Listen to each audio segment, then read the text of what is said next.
நிறைய apple website பார்த்தீங்கன்னா ஃபாஸ்ட்டாக ஒர்க் ஆகும். பட் அது ஃபேமஸாக நிறைய பேர் யூஸ் பண்ண ஆரம்பிச்சோன்னா அதோட பர்ஃபார்மன்ஸ் அப்படியே இறங்க ஆரம்பிச்சிடும். ஏன் இது அப்படிங்கிறப்ப பார்க்குறப்ப 2 முக்கியமான ஒரு டெர்மினாலஜி யூஸ் பண்ணாங்க. ஒன்று வந்து லேட்டன்சி, இன்னொன்று வந்து த்ரூபுட் அப்படின்னு சொல்லுவாங்க. அதை பற்றி நம்ம கொஞ்சம் டீட்டெயில்டாக பார்ப்போம். அதில் லேட்டன்சி அப்படின்னா என்னென்னா, ஒரு யூசருக்கு நம்ம எப்படி எவ்வளோ ஃபாஸ்ட்டாக ரெஸ்பாண்ட் பண்ணுறோங்கிறதா லேட்டன்சி. ஒரு யூசர் வரான், ஒரு இதை கிளிக் பண்ணுறான், உடனே ஓப்பன் ஆகணும்.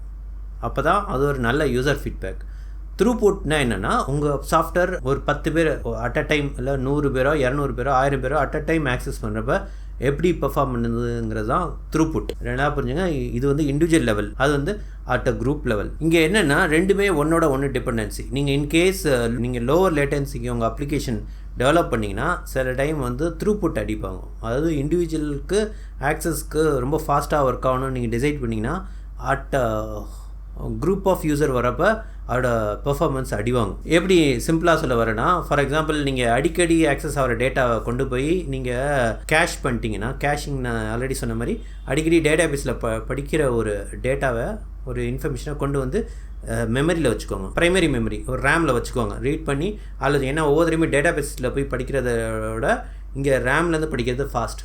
ஸோ இப்போ ரேமில் நான் டேட்டா வச்சனால என்னன்னா, அவைலபிள் ரேமோட அளவு கம்மியாகிடும். நீங்கள் 16 GB இருக்க ரேமு கொஞ்சம் கேஷ் யூஸ் பண்ண பிறகு இப்போ 12 GB நம்ம ஆயிடுச்சு. அப்படிங்கிறப்ப அடுத்தது த்ரூபுட் அடிவாங்க. ஏன்னா நிறைய பேர் வரப்போ இப்போ அவைலபிள் ரேம் கம்மியானால உங்களோட பர்ஃபார்மன்ஸ் அடிவாங்க. இங்கே தான் வந்து இங்கிலீஷில் வேர்டு யூஸ் பண்ணுவாங்க, ட்ரேட் ஆஃப் அப்படிங்கிறது. நீங்கள் வந்து எப்படி பேலன்ஸ் பண்ண போகிறீங்க?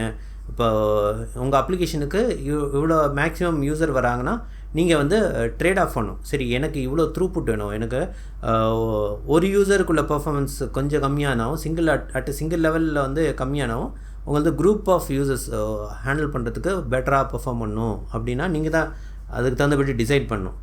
உங்கள் அப்ளிகேஷன் அதுக்கு தகுந்தபடி பிளான் பண்ணணும். இது வந்து வெப் சர்வர், டேட்டா பேஸ், இது எல்லாத்துலேயும் அந்த டிசிஷன் மேக்கிங் வந்து ப்ராசஸ் வரும். ஏன்னா நீங்கள் ஆரம்பித்தப்போ நல்லா பெர்ஃபார்ம் பண்ணுவீங்க, பட் வளர்கிறப்ப உங்களால் நல்லா பெர்ஃபார்ம் பண்ண முடியல, உங்கள் அப்ளிகேஷன் நல்லா பெர்ஃபார்ம் பண்ணலன்னா போன யூஸர் திரும்ப வரமாட்டாங்க. அதான் இங்கே பிரச்சனையே. அதனால் நீங்கள் அதுக்கு தகுந்தபடி உங்களோட ஒர்க்கை டிசைட் பண்ணணும், உங்களோட அப்ளிகேஷனை பிளான் பண்ணணும்.